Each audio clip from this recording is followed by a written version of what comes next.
Okay, let's see what we got here. For the diplomacy side of things, Orcam and the Necromancer opened up talks and decided, yeah, we can ally. This is mainly a protection for Orcam, saying the Necromancer is not going to slip in here, but it frees up Orcam's forces so that he can keep pursuing the Elf Lord and fighting him as well as he can. Otherwise, a quick strike in here could mean that Orcam's territory is cut in half. It might be the best move for the Necromancer, but in the long run, he does want that support, and he's looking at using his navy against the merchant down here. Outside of that, we adjusted the powers. You can see how weak, the guys who don't have a lot of territory are falling. Although, it looks like this is not bad at all. Why? Yeah, he's got such a rich territory there. 5, 6, 7, 8, 9, 10, 11. That doesn't match what I've got, right? 5, 6, 7, 8, 9, 10, 11, 12, 13. Yeah, which puts him at level 3. The elf obviously pushing his way up to 19 points. Those more points are kind of valuable to the people with magic, because those are magic points they have as well, so they're able to activate their effects more often. Then for a random event, we got something which is kind of painful to everyone. Anywhere you're taxing or raising units, you got to pay an extra 2 gold out of your taxation from that area, or else you won't be allowed to tax or raise units. It's greedy governors or something like that. It affects everyone, afflicts everyone. That's going to have less of an effect maybe on the Necromancer, who doesn't really rely too much on his taxes, but he kind of needed them to help improve his economy. Other people like the elf, well, he's going to have a huge effect on him, but he still has such a huge income and capital sitting back that it's well worth paying those out. And those I'll allow to be done with granularity. The taxation base, no, but if you decide, hey, this area is not worth taxing, it's as though you don't have a castle there if you don't pay the 2 gold. I don't know if you have to pay that money up front. You may have to, which could cause real problems for people without money. They demand gold without which they would pay 2 gold per area, or else collecting taxes will not be... Yeah, I think you got to pay the money up front. Before you have the taxation, which is going to be really rough on people without cash. Maybe they have to sell off more assets in order to turn around and get any money out of them. That sounds reasonable. And for the dragon, only 2 people bid on it. The elf bid 10, thinking nobody else really wanted it. Seeing it as, yeah, it provides a little bit of extra insurance here. I'm probably going to get to build troops there. I'll end up moving Meredith there so that I can build the extra elf there, because I only get that in an elven area anyway. And I can throw extra cash in, but the dragon would help. No, the Necromancer, worried that Yurik would buy it again, or somebody would buy it for him, spent 11 actually. Whoops. And he gets our dragon. Now, what the hell does he want to do with it?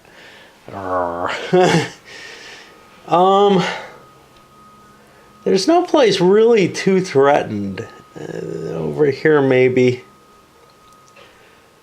Most of his territory, he's got a big force coming down here, so that's not at risk. So I'll put it over here in Vasa.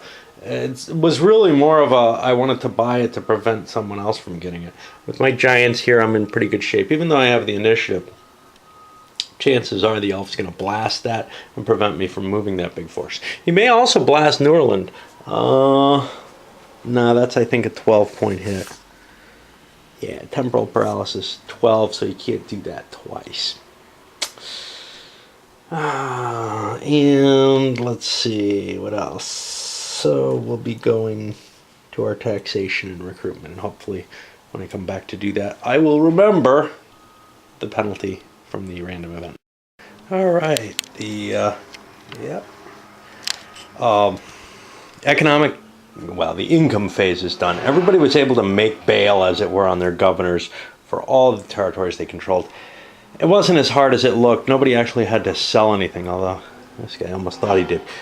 Because I judged that you could do your merchant trade money first. And that gave enough money to just about everyone. The necromancer had not enough cash to do things, but everyone else got enough to fuel the extra $4 they got off of trading with the merchant. Essentially gave them what they needed to fuel the cost they had, or they had such huge amounts of money. The elf has decided, all right, look, merchant, defend yourself as best you can, win this war if you can. If you end up short on cash, it's in my best interest to throw you back like most of the money that you gave me, because you had to keep your army in the field. We need to defeat the necromancer. I will win, I think, if we knock him out, but he is my threat right now. So, don't feel too badly that you only have 40, nearly $50, which no one else has. Invest it as heavily as you can. I'm going to do that too, we'll see. All right, pushing our way through the economic phases. Hordes and hordes of elves showing up here, which are needed because I'm within striking range. Looks like I didn't get an orc over here, which kind of sucks. I started building up merchant houses. I'm up to 3, which is the equivalent to the merchant player. That helps both of us, and I should have done it earlier. As long as he's allied to me, we both get a huge increase off of that. Because now, he's my only ally. He has 3 merchant houses. I have 3. That makes 6, $18 that I collect off him. His collection has been that before, but now he'll be getting 6 more, $24. He doubles his, so that's 48. So we each get 24 more. So it's just really, really advantageous. Wealth is not a problem for the elves right now, but it could be at some point. So, stockpiling up as much as you can is kind of nice. It's also nice, down to just 1 more castle left. The elves built some. The necromancer built a couple. Yeah, one here. In provinces where they could have built it in Vasa, but Vasa's in very bad shape. I need to get a windmill there for that to make sense. Otherwise, well, I don't know. Basically, this is in much better shape, so the taxation will be better, is how I'm looking at it. But Vasa is a better province overall. As we move into the military phase, the elf freezes Corrigan again, and you can see that's having a really bad effect on the economics there. It looks kind of iffy. It looks like these dwarves with machine, so they have a strength of 8. Defending behind fortifications are all I was able to get, just 1 elf. And I wasn't able to get any humans here, not that they would have helped. My giants are all I have, but I'm planning on throwing myself in and trying to kill the undead lord again. Looks to me like Norland is probably going to fall. I got some more Vikings, but yeah, without the dragon there, my strength has weakened a little bit. And remember, there's that ultimate necromancy thing, which means he can't lose as easily, and he'll be converting my own troops against me, which is really, really painful. And it all adds to this kind of chaos of the game. There's this beautiful chaos here, where you can't be sure that your decision is a good one or not. You could maybe figure out all the probabilities, but it's rough. These guys planning on going out on a boat? Who knows where? Attack planned from here. We'll see him. The Necromancer's had 2 out of 3 successes on his turn. He grabbed Easty, killed off the merchant player. We're down to a 4-player game. And he grabbed Norland. Both of these were actually fairly easy attacks. However, his own character went here, attacked once against the dwarves. Now, because the winner doesn't lose a unit, doesn't lose their last unit, this dwarven unit isn't destroyed, which means that doesn't become an undead. So now we're down to only 2 undead, which is going to be much, much weaker. We had like 4 before, and we must have lost one, I guess. I don't know. I don't know why I have an 8. Oh, because of the die roll. Okay, so this time we have 8, and they should be at the same as they were, which was quite a bit. Neutral, and here I just wasn't being careful with the defender as a neutral against evil. That's going to give a +1. And then Ringarin is at 14, so that puts it to 3. Tripled is 9, and 9 and 8 gives me 17 strength points. So before I was at 18 to, I guess, the 17 that I just calculated out. That doesn't sound right. I thought I was at 18 to 18. Again, the die roll. The problem is there's a fortification here that adds 5 to his defensive die roll. He's only got a +1 for his leadership, and then a -2 to this guy to the Urik's forces because of the fear factor. Well, that ended up +3 to +1, which didn't work, and this is almost certainly not going to work.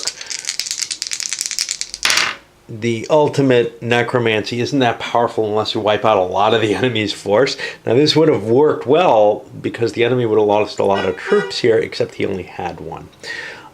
So, what did I say? This is at +3, so I got a 5 on the die roll. I've only got 8 strength points here, so that's only a +1. This is how he's been winning, is because the attacker has more troops. So, because the villagers don't count in on this chart. So the attacker has more variability. He gets a good roll, which he's going to get with bonuses, like here with +1. 9. But this is only +4. So that's 12 to 18. I lose again. All my troops are destroyed.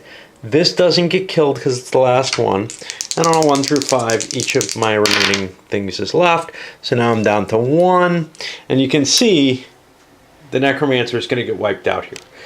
If it gets captured, we might get away. So Urik released the necromancer this time for 50 gold. 12 of it was in hand. The other 28 he's going to owe. Here's the problem. He also put a non-enforceable agreement. We ally. You leave me alone. You stop expanding in this direction. I can't subjugate you. I can't do anything to you. You concentrate on those damn elves. Destroy them. Then, maybe when that's over, I'll be able to say, well, that's all there is. Or I'll be able to say, yeah, I can challenge you. But right now, no. Let's not fight. Now, there's no reason the necromancer has to keep his word on any of this. That's not enforceable in the game. But, like in a lot of games, quite often someone will take a deal like that because, honestly, it's not against the necromancer's best interests. If he can wipe out the threat, and Orkun, he's totally free to attack as well, except that he's allied this turn, then he's fine. He's taken out 1. He's got some more territory to expand into. He's got guys on boats heading down this way. What the hell? Let's go for it. And that leaves Urik with nothing to expand against except the elf, which he feels is as dangerous. 3, 6, 8 territories, 8 territories. The only thing is the necromancer kind of pissed him off by taking his territories, but, well, that's life. On the elf's turn, he shifts some of his forces with a quick march against Urik, defeats his giants, and takes Mueri, which he captures Urik as well, subjugates him. So now Urik is free, essentially, to attack the necromancer, I think. The necromancer certainly feels free to attack Urik under those conditions, because that income is going to keep flowing into the elves, half of it. So it doesn't really make sense not to try to knock that out. The elves also pushed more forces into here by boat, and some air units into here.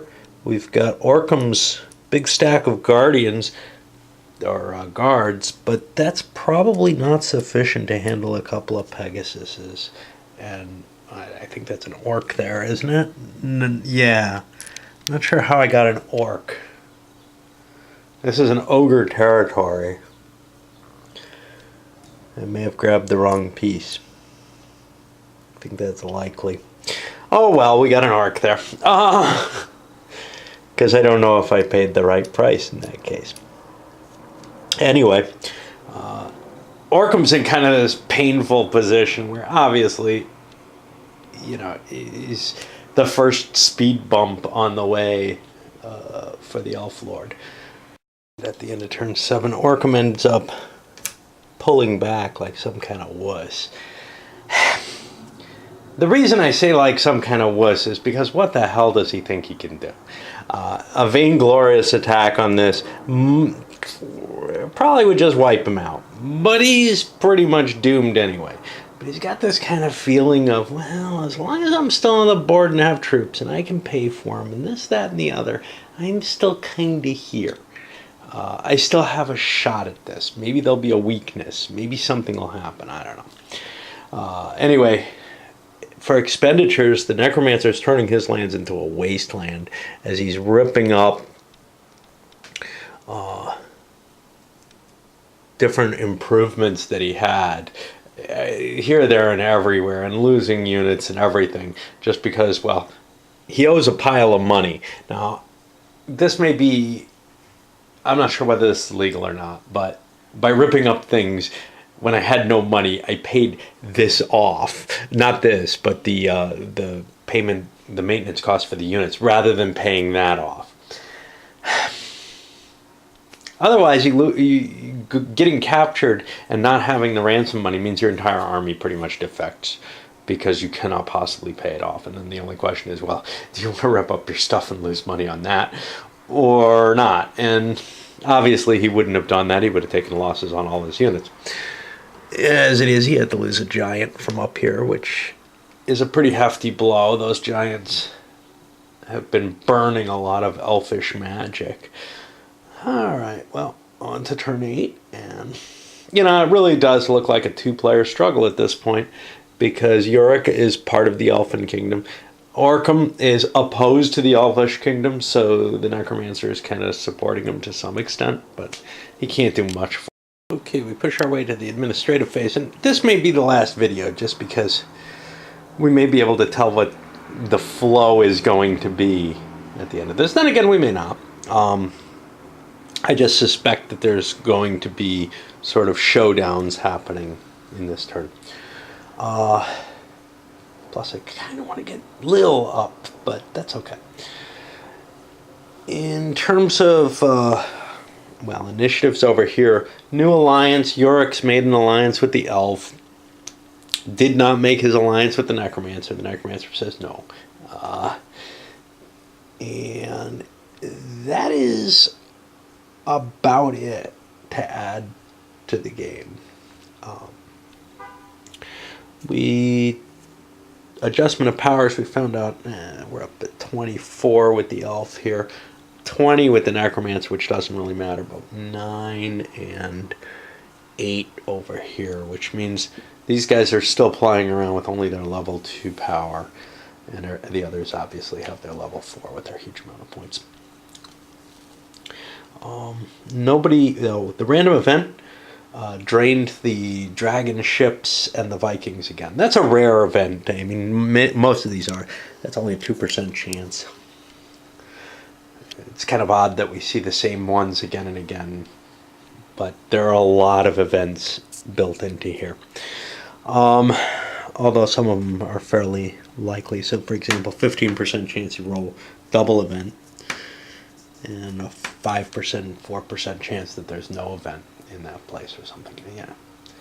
But most of the others look like they're just a 1 or 2% chance, and we've seen several duplicates.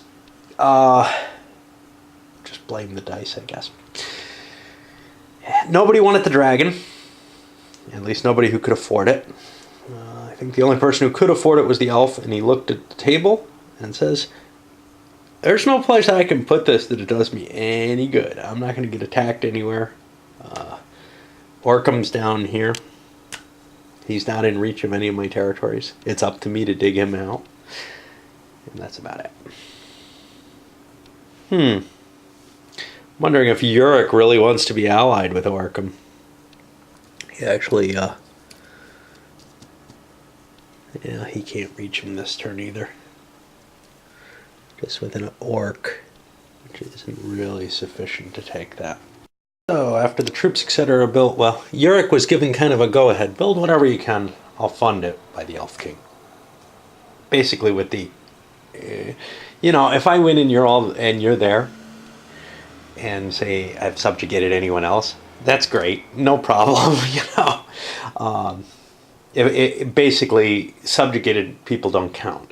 The only thing they can do is kind of hope for the numbers to go differently, or hope that the lord that they owe obedience to gets defeated somehow. Do they have to support him? No, but other than financially. But it's in Uric's best interest to expand, and he might as well be taking the Necromancer down. There's no harm to that. And in fact, the Elf King's promising to freeze this land, and he's planning on freezing Eastie as well. He's got huge amounts of points. Oh, not quite enough.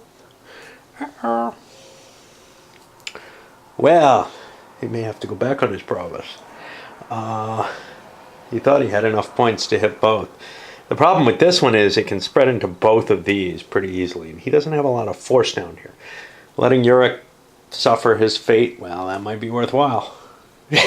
Oops. This Elf King is evil, I'm telling you.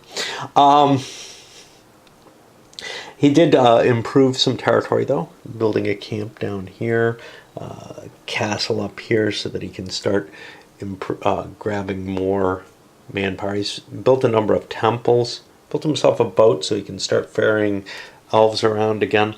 Basically, he's got a lot of things he needs to do, one of which is he has to take Orcan out. Once he's done that, then he can turn his full attention to the Necromancer, but right now he really can't afford to. All right, well, we go to the military phase, and poor Orcan, he sealed himself up, building some fortifications here. He's not planning on doing anything. He can't lose Haslinglar at this point. Only the elf can take it, and the elf's too far away. So he's standing here and building up guards and preparing himself for one final battle. But Solarian's prosperity is not doing it. As I noticed, or noted, Orcan didn't do anything. Necromancer, frozen here. Didn't freeze him in the other place, but the elf made things kind of good. Troops come swinging in, some up here, but the giants come swinging through here. That wasn't a good attack. He was facing 20 points of orcs. Okay, he outnumbered the orcs, there's no question. But good old Elfman threw 20 bucks in, doubling the strength of the orcs. The orcs win the first round of the battle. Great. Problem? All but one of the orcs died, all the giants die, and now there are 4 undead back. Lucky roll for the Necromancer on those. So he's got 16 strength points now, facing 5, we'll say the money still counts, 10 for the orcs, plus I think the people there count as 3 because they're evil, is what it worked out. So now we're at 16 to 13, with a -2 on the die roll for Uric's forces, and a +1 for the Necromancer. And that +1 doesn't do him very well. That's 16, that's not going to give him anything. -2 on here is not going to be very good either. That's nothing. So, the Necromancer wins this round, but he's only got 3 points left. So he loses everything except one of his dead bodies. But hey, now he won. So he recovers all of them. This orc is dead, and he won a territory.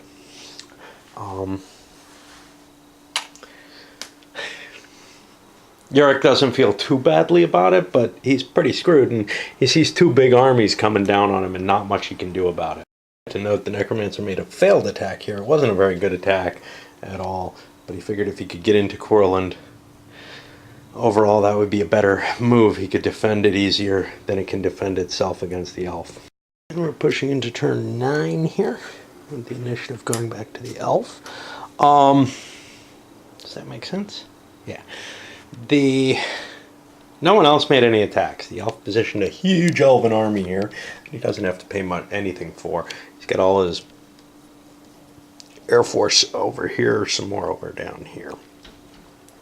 He's prepared for the massive attack that's going to be required. And he's in a position where he can hit either one of these, although not with the Pegasi. But he had to rip up some stuff to help pay for Urik's forces. He's now feeling the pinch of pauperism at only 2 gold. He took minor stuff away, a temple here and the port here. He's got another port here, so actually it's over here in the capital city. So that isn't as necessary. You only need one place to build boats, and this actually was more convenient for shipping from here. And then as we move further over, we may need it somewhere else. But we certainly don't need it back in Jylland. Could have conceivably gotten rid of moneylenders, but they make money, so I didn't want to get rid of them. The temple over here in an evil territory, we're talking about I had a 2 rolling for heroes. That doesn't seem like a very good roll, so I'm willing to get rid of that, although I do feel a little low on temples and heroes in general. But, well, we feel like we need Urik's support to be as strong as possible, ready to face those hordes and at least hurt them a little bit, maybe. Who knows? Well, peace just broke out. I didn't know this could happen. Freya's declared peace for this and the next 3 turns. Nobody can attack, no combat can happen. Wow. That kind of changes the nature of things. It's going to allow people to kind of get back on their feet. It might be a strong boost for the Necromancer, although he really wants to expand and has kind of a rolling power to do so. He would have liked maybe 1 more turn of expansion. Still, it gives him a chance to economically expand in a way the elf can't. It also means that these big armies become kind of a drain. You can get rid of them right now, but you do want to build them back up in the last couple turns, I guess. Kind of a hard judgment. Probably going to see a lot of building going on and a lot of cash piling up in the different players. Really interesting event. And we have the turn moving. Not a lot happened, obviously. Huge buildups, though, on windmills, merchants, everything there. And a downgrade in troops. A lot of people discarded troops. You can see the big hordes here. One big horde that still stays, though, is this huge stack of elves there. That's that's free. Might as well keep it. And that's really Orcham's doom, because he has nothing he can match that with. He has nothing that's free. The other big stack are all undead. They're always free. I've got, the Necromancer has kept 1 goblin here. Why? Well, it's cheap, but he should probably discard it, because really it's not that great, and it's going to cost him more than building up Cavaliers would. Yeah, he'll get rid of that goblin. That gets him $2 back. So largely, the elf is keeping armies, maybe that he doesn't really need. He did cut back. He cut his Pegasi, got rid of 2 of them, and he got rid of pretty much everything else except for this little... This guy's really potent against chaotic creatures. He's got like 5 strength instead of his normal 3. So that's pretty cool, actually. But it's probably still not worth keeping compared to build up on the turn of the attack where you're already there with the dwarves and such. Urik's got his forces still. He's keeping not everything.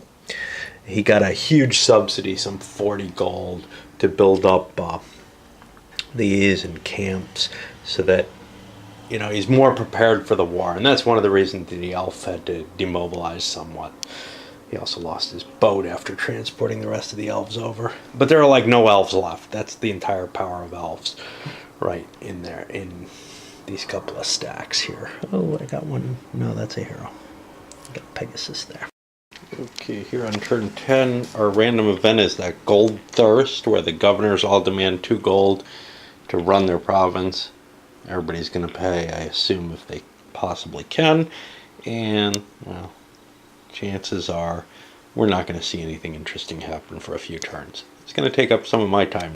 It's funny, I had assumed the asset markers were a limited quantity. They're not. There's exactly enough to place in every location, it seems, except I'm short a castle here, which may be buried somewhere else, or maybe it's meant to be one of each, and I'm missing one or something, I don't know. Anyway, the chances of using them all is fairly low in general, but I got down to only 2 remaining merchant areas, and obviously only 1 remaining castle. Maybe I've got 2 on the board in one place for some reason, just accidental.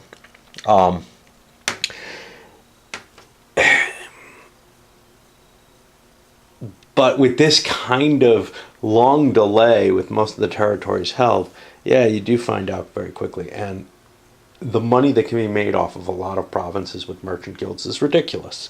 I mean, really, 9 provinces for these 2 players.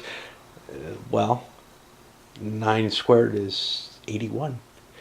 That's what they pull off their merchant, assuming they have no alliances. Now, this guy went out and bought Yurik a couple of merchant things, and Orkhan bought his couple himself, well, bought 1 additional one himself, so that he can tag along with that, because he's going to get 9, 10, 11 times 2 is 22 bucks, which is better than a kick in the ass, I guess. But, you know, when you look at the amount of money now that the Necromancer is pulling in, he's getting almost as much as the elf is, especially since Yurik produced no income. He had no cash. The elf would have funded that to get 50% of the cash. Good deal. He didn't have the cash. He would have had to sell something off to do it. It's not worth it. He's got tons of cash on his own. He's got 80 bucks in reserve. Actually, I think the Necromancer is sitting on just about the same amount now. So there's sort of a parity in play now. Now that the elf is going to end up pulling ahead in the long run, but yeah, right now it's not that clear a thing.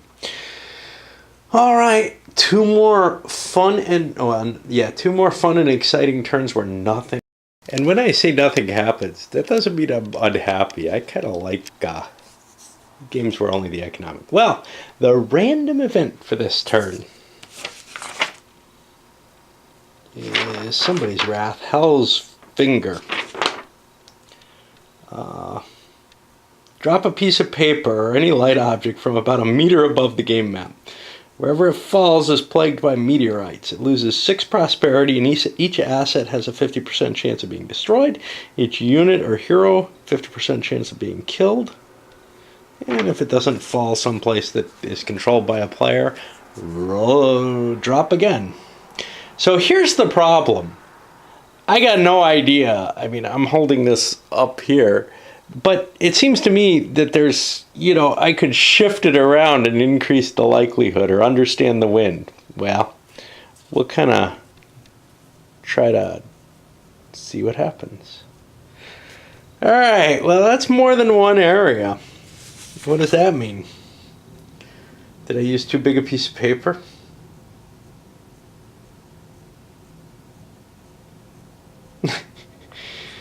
I guess. Let me try again. Alright. It landed in the water. What I was saying before I hit the record button, the smaller the paper, I guess the more likely it is to be random. Hit a border again. I cut the paper down smaller. I don't know how much smaller I can make it. Oh, okay, that looks pretty... Yeah, that's on a border again. This is a really lousy thing to do. Oh, okay, there we go. 6 prosperity. Bang. And then we check to see what dies. Got a lot of die rolls. Assets all survived, but we're down about 4 undead there, which is a pretty hefty blow in a way. Undead are kind of, they're not trivial to make. I get one a turn off the necromancer, but other than that, I kind of get them off of my regular units getting lost. So I think I got to build some more units. Things are becoming a little bit more volatile, although nobody's really doing anything extreme yet. For example, though, the elf remembered to hit Easty and degrade it a little bit, and also prevent anybody from going into it. He also boosted his temple, so now he can cast that spell twice. Next turn, he'll be able to blast 2 necromancer areas. It may be a little late. He's let them snowball into a force that monetarily is almost his equivalent. He's also funding Uric completely, letting him, move troops around and such not to his desire, as well as building him a temple so that he can, that should increase his point value actually, not that it matters, but so that he can get additional heroes just in case things start going well for him. That looks unlikely, but it's not like the money's doing the elf very much good. And now we're moving into the final turn of the piece. And at this point, people might start moving towards their enemies. In particular, the elf is going to be interested in grabbing these 2 territories, and he's interested in pinning this. Fleets might start getting built and launched. Basically, it's worth a little bit extra money to be able to actually strike things.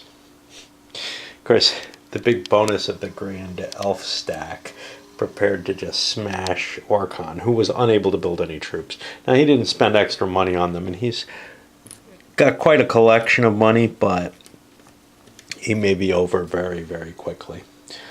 Or subjugated, which may not be such a bad thing. We'll see. But if 2 territories go, then he's not subjugated, he's destroyed. And in some ways, that's better for the elf. He gets more money off of internal trade than he does off of external trade, right? Alright. Oh, I wanted to mention I found my extra castle. It gotten buried in with the windmills. The counters all look so simple.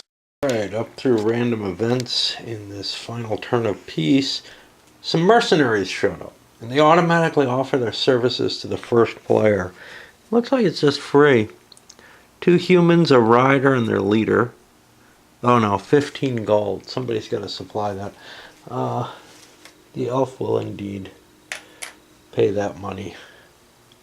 Thinks that gives Uric a chance of actually doing some significant damage to the necromancer now. He's been kind of worried all this money he's been throwing isn't going to help. This extra 15 for the troops, he might float a bigger troop commitment over this turn and next turn to try to push the necromancer back up here in the northern regions where Uric is powerful.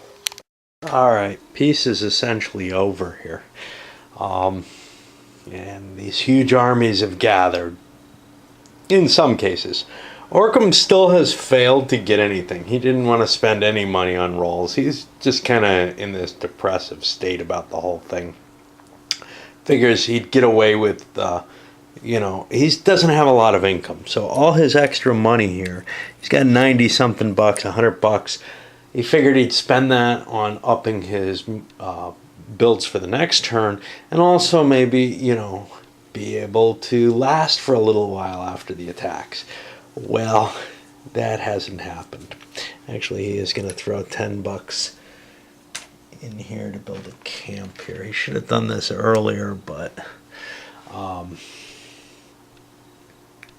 the big issue though for the necromancer is that he's got his 2 biggest armies locked up, so he couldn't move them forward.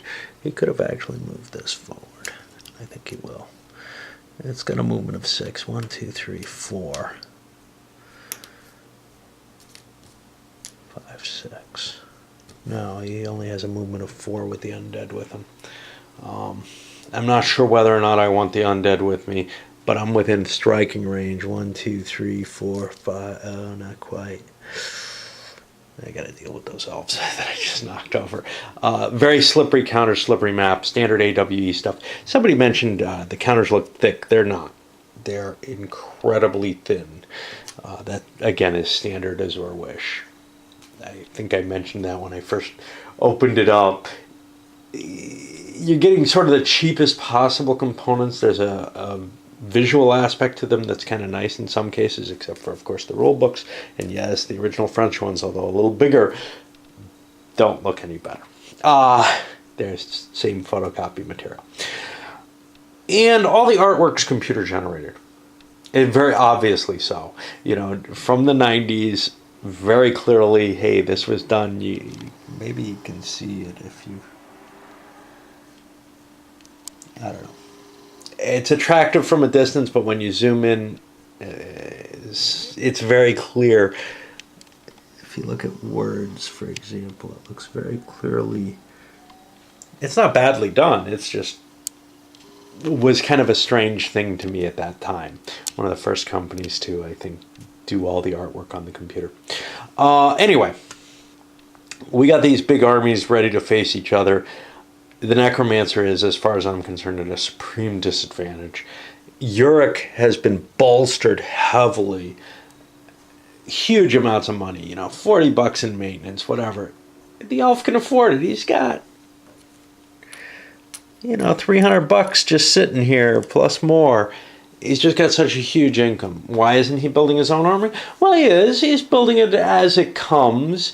He just doesn't want to spend to improve his rolls for most things, except maybe some Pegasi. He's got the magic to freeze a couple of armies. He figures Uric is facing whatever's up here that's left. The only thing that he's got that's loose that he doesn't know what to do about is this boat here. It's a boat with a bunch of humans on it. It could be a minor inconvenience, but basically I unfreeze an area when I'm ready to hit it. And right now I'm not. I want these two areas. I'm going to send this one up right now.